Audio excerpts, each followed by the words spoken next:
না আমি তো তোমার ওই যে বাসায় ছিলাম, উত্তর বাসায় ছিলাম। আজকে খালি বেরিয়ে আসছি যে চিন্তা করলাম যে ডাকাতি যেহেতু হচ্ছে, তোরা ডাকাতি ও সিলাই গিয়ে আমরা একটা বিয়ে মারলো, শর্ট করলো, বলে না। এখন তো কোনো ইয়ে নাই, এখন ইয়ে হয়ে গেছে টাকা। টাকা তো কোনো মানুষ না। আমার এখানে আল্লাহর রহমতে সব আছে, আমি দেশে যাবো কেন? পরে আমার কাছে আপনি সব জানেন, হারুনের সব জানেন, এইগুলো এসে আমাদেরকে বলতে হবে। আমি কইছি ভাই শুনেন, আপনাকে এত চুলকানি থাকলে আপনারা খুঁজে বাইর করেন, আমার আমি এর কিছুই জানি না।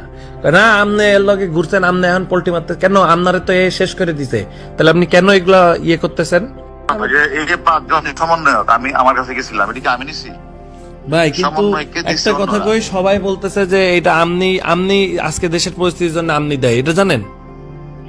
এই যে এই সমন্বয়ক গুলার না ধরলে নাকি এত গ্যাঞ্জাম হইতো না, এটা আওয়ামী লীগের লোকজন বলতো। সমন্বয়কে আমি এই কথাটা ক্লিয়ার করবো, এই সমন্বয়কে তো হারুন ধরে নাই। সমন্বয়কে ঊর্ধ্বতন কর্তৃপক্ষের নির্দেশে হারুনের কাছে হস্তান্তর করা হয়েছে, এটা তুমি লেখো এতে। জন সমন্বয়ককে যে আমনার জন্য দেশের অবস্থা দেয়। হ্যাঁ, আমি কি করলাম? ওই যে আমনার জন্য এই দেশে আজকে সমন্বয়ক, এই যে আমি না ধরলে এগুলা করতো না, তাই বলতেছে। আরে গাদা, এই সমন্বয়কে তো আমি ধরার সমন্বয়কে আমি ধরলাম, ধরার পরে কি এনে কমিশনার, আইজি, সচিব, সরকার, প্রধানমন্ত্রী ছিল না? তা তো ছিল, সবাই তো জানতো না? জানতো তো অবশ্যই। তাহলে এই কথাটা আমাকে বলতেছো কেন? আমি বলতেছি, প্রধানমন্ত্রী বলতেছে।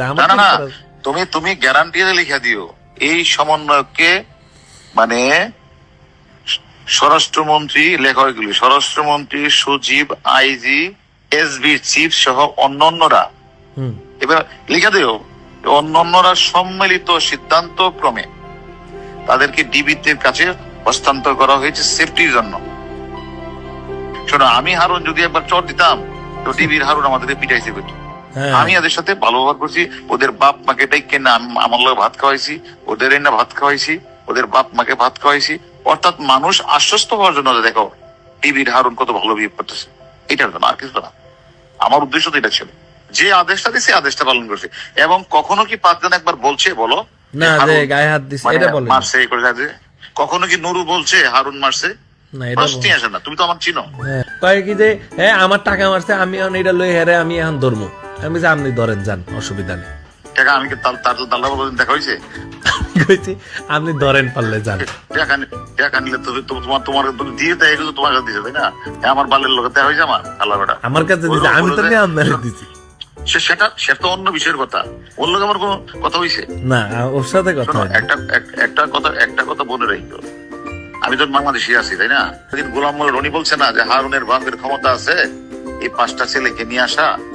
তোমার প্রতি আমার বিনোদ অনুরোধ, তুমি তো অনেক জায়গায় কথা বলো, যে কথাগুলি হইলে এগুলি বললো, একটু পয়েন্ট দিও, ঠিক আছে? পারলে ঠিক আছে। আচ্ছা ভাই। কারো কাছে স্বপ্ন পূরণ, কারো আনন্দের উপলক্ষ, আবার কারো জীবন পাল্টে দেওয়ার মুহূর্ত, কখনো জীবন বাঁচাতে সর্বোচ্চ গতিতে উড়ে চলা, কারো আবেগের শেষ মুহূর্ত, আপনজনের শেষ বিদায়ে শামিল হওয়া, এমন সব ইচ্ছে পূরণে সর্বনিম্ন ভাড়ায় দ্রুত গতির বাহন প্রবাসীর হেলিকপ্টার। আপনার প্রয়োজনে যোগাযোগ করুন আমাদের হটলাইনে।